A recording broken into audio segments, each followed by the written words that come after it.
Trazemos agora os bastidores da cobertura da guerra do Irã, país de difícil acesso para jornalistas. A nossa editora de internacional, Adela Cardoso, conversou com o nosso correspondente, o Segundo Pleitgen.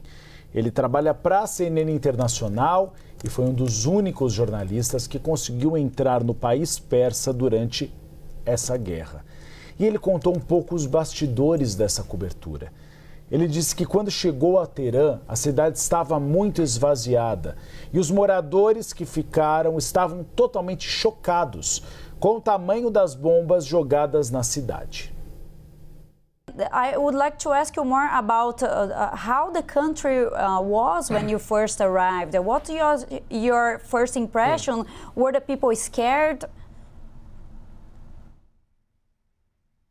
Yeah, I think a lot of people were pretty scared. I think that what we saw there was that a lot of people had left the capital, had left Tehran.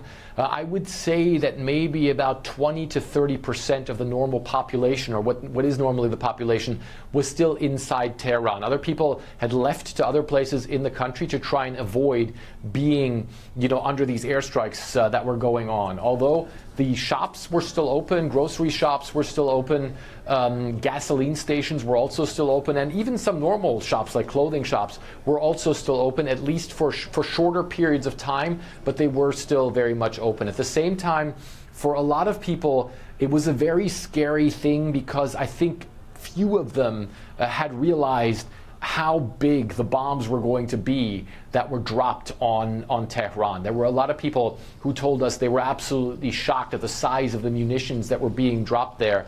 And then, for instance, if there's a 2,000-pound bomb drop that destroys an entire building, of course, in the vicinity of that building, a lot of people can get killed and can get hurt as well. And I think that's something that was really shocking to a lot of people who are on the ground, and of course is also something that makes it more and more difficult for them to be on the ground as this air campaign continues.